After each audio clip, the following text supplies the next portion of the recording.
Not only are you going to reach a plateau, but your results are going to go in the opposite direction and you are going to start to go downhill. You're going to start to see negative results.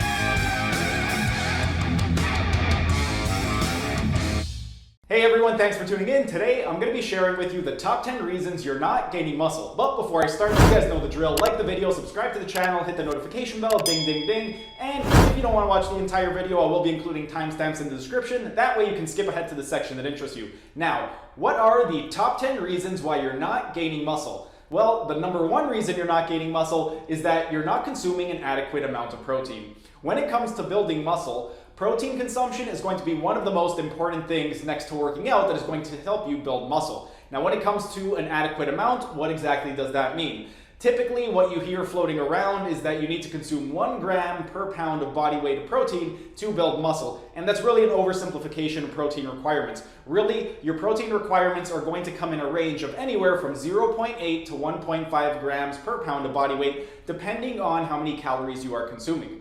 If you are in a caloric surplus, your body is going to be in a more anabolic state naturally, so you don't need to consume quite as many grams of protein throughout the day compared to if you are in a caloric deficit. If you are in a caloric deficit, then your body's naturally going to be in a more catabolic state, which means you're going to need an increased amount of protein and your protein requirements are going to be higher. So 0.8 to 1.5 grams of protein is going to be the range that you want to fall in. If you are in a caloric surplus, you can get away with the lower end of that range, which is going to be 0.8. If you are in a caloric deficit, you're going to want to get to the higher end of that range, which is going to be 1.5. But that's also going to be dependent on how big of a deficit you are in. If you are in a really high deficit, then you want to get closer to that 1.5 grams. If you're in a smaller deficit, then you can get away with something smaller, something like 1.2 grams per pound of body weight. Just one of the reasons why you can get away with less protein when you are in a caloric surplus is, as I stated, you're going to be in a more anabolic state. And when you are in a more anabolic state, your level of muscle protein synthesis is going to exceed that of your level of muscle protein breakdown.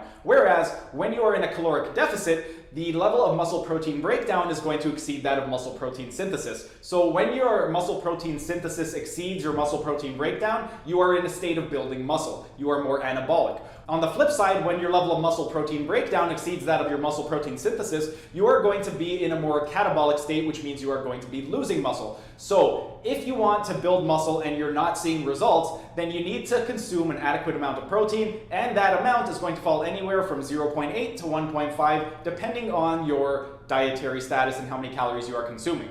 Now, the number two reason why you are not gaining muscle is because you're in too big of a calorie deficit. Yes, while you can be in a calorie deficit and build muscle if you are consuming an adequate amount of protein, if you are in too big of a calorie deficit, this will hinder your results. It's going to put you in more of a catabolic state. So, how big of a calorie deficit is too big of a calorie deficit? Well, it's going to be dependent on person to person, depending on your starting weight, depending on how much muscle you already have. All of these factors are going to play into it. If you are somebody who is 500-600 pounds, you can get away with a pretty big calorie deficit and still build muscle because your caloric intake is going to be pretty high and you'll still be able to lose weight and build muscle. Whereas, let's say you are somebody who is already very, very lean and you really don't have too much fat to lose. It's going to be very difficult to build muscle on a caloric deficit while being that lean. Let's say you are a bodybuilder who is at 6% body fat and you need to drop down below 5% to enter a competition. Well, in order to get from 6 to below 5, you're going to have to restrict your calories quite a bit. And by doing that, it's going to be almost impossible to build muscle while burning that fat. It's not quite impossible, but it's next to impossible. It's going to be very, very difficult. So if you are trying to lose a lot of fat while simultaneously building muscle, it's not going to be that easy.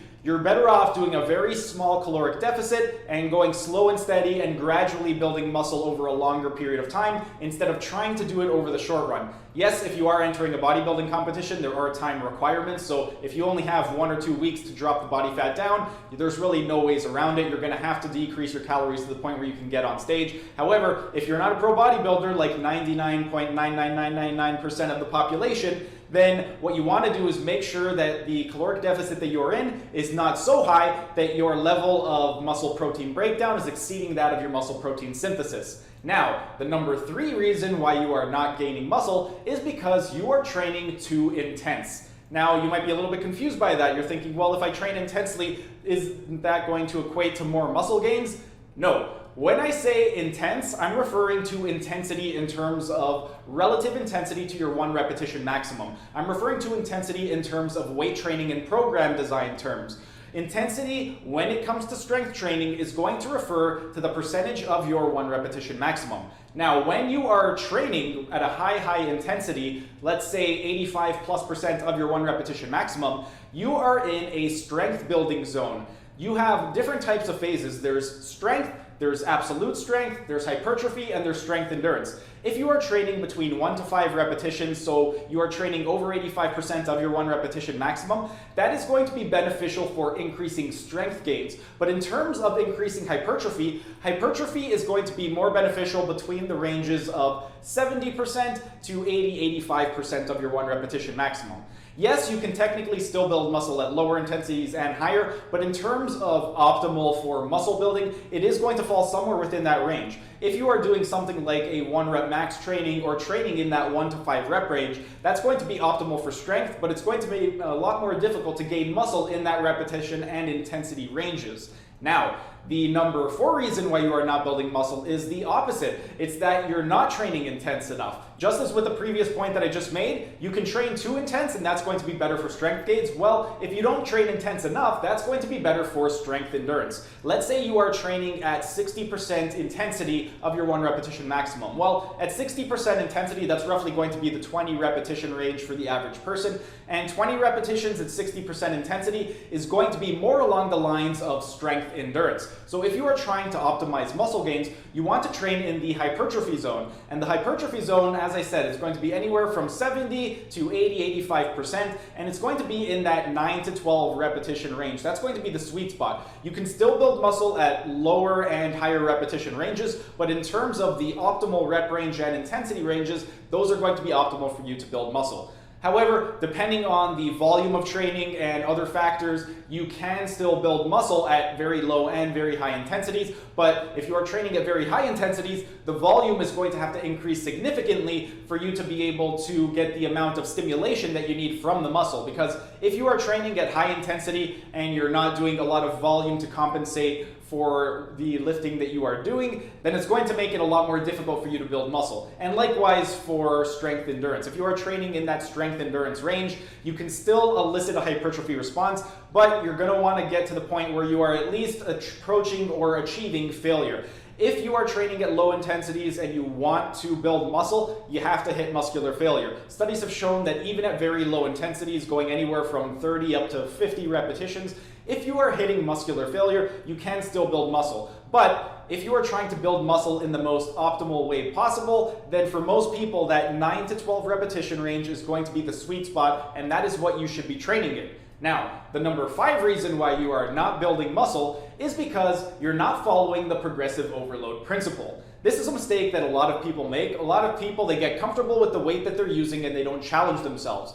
The way our bodies work is we need to challenge ourselves. That way our bodies constantly are in a state of struggle and we need to adapt to that exercise and get better. If we constantly use the same weight, what happens is our bodies have gotten used to that weight. And because our bodies have gotten used to that weight, there's no reason for us to grow. If we continually decide to improve and challenge ourselves by increasing the load, the intensity, then what's going to happen is by increasing the weight, our body has to adapt to that new weight. And our body can adapt in several ways. One of the ways is going to be to get stronger so that we can lift that weight. Another way that our bodies will adapt is to build more muscle. So if you want to build muscle and you're currently stalling and you're not overloading your programs, then what you want to do is follow the progressive overload principle. There are several ways that you can follow progressive overload. You can, one, either increase the load that you are actually lifting. So let's say you were doing a bench press for 100 pounds. The next workout, you could try 105. The following workout, try 110, and just increase the weight until you can no longer do the prescribed number of repetitions.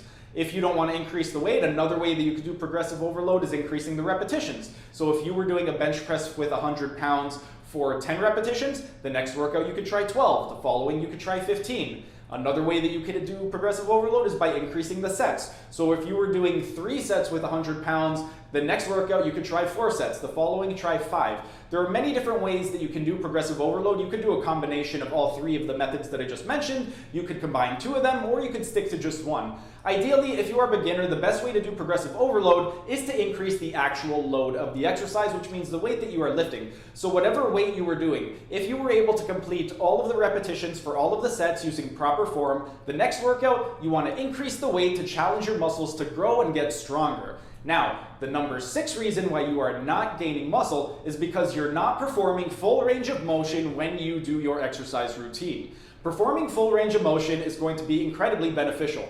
If you do something like a half squat or a quarter squat, you're not going to activate as many muscles and you're not going to recruit as many muscle fibers than if you were to do something like a full squat. By doing full range of motion, you recruit more muscle fibers and you also get a better stretch on the muscle. When you get a better pre-stretch, you get better activation of that muscle, and by activating more muscle fibers, it's going to make it easier to build strength and build up muscle. Now, the number 7 reason why you're not gaining muscle is because you're changing up your workouts too frequently. This is another mistake that I see often in the gym. A lot of people, they'll either go in the gym and change their workout every single session because they think they need to magically confuse their muscles, because if they don't confuse their muscles, they're going to stop seeing results. And the truth is, your body is not that efficient. It's not going to be able to adapt to a workout in one workout.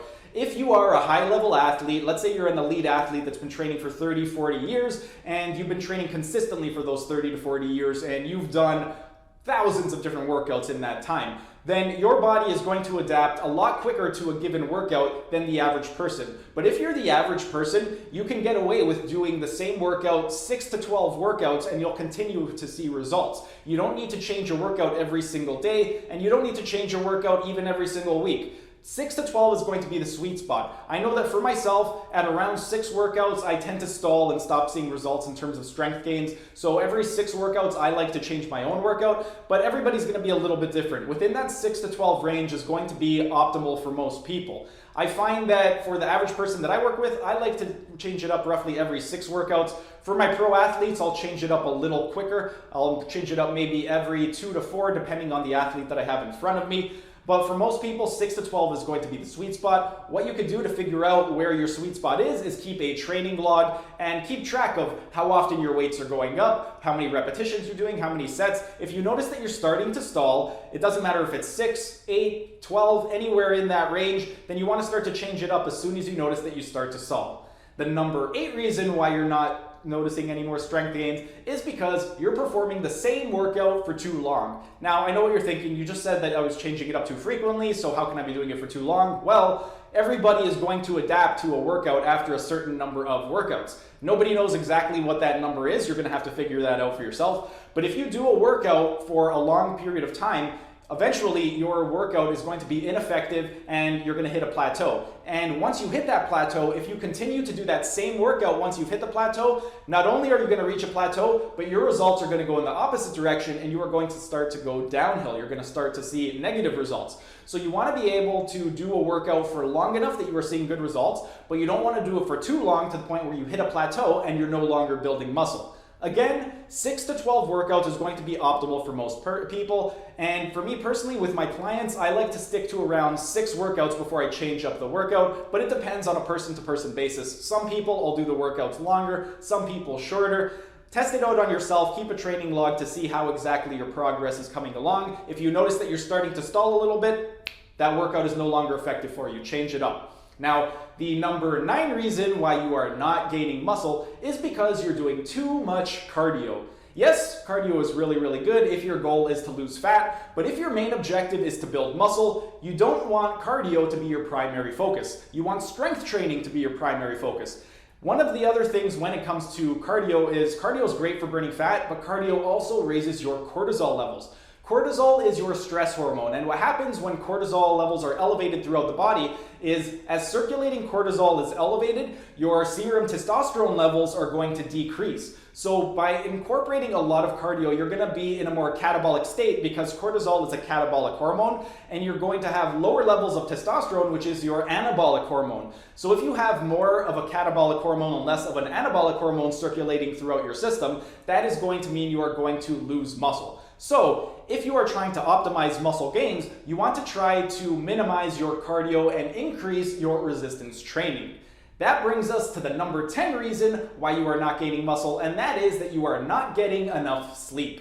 When it comes to sleep, as with doing too much cardio, sleep is also going to be a stressor on your body. So if you are not getting enough sleep, your cortisol levels are going to be elevated. When circulating cortisol levels are elevated, again, your testosterone levels are going to be decreased. And if your testosterone levels are going to be decreased, it's going to make it more difficult to build muscle. So you want to make sure that you're getting an adequate amount of sleep so that your cortisol levels aren't too high and that you're not stressed out. By doing that, you'll be able to better have a balance between your cortisol and testosterone.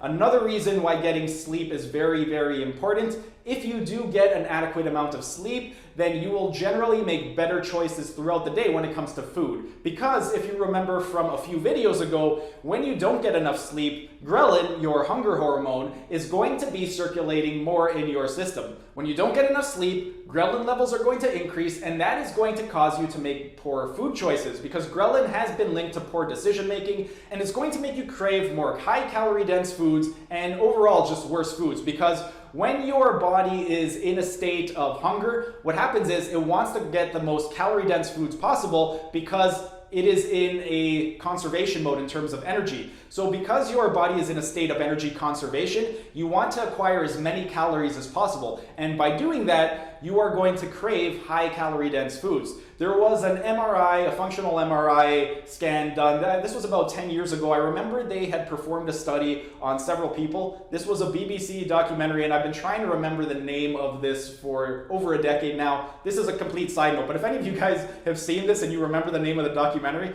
please put it down in the comment section because I would love to rewatch this show.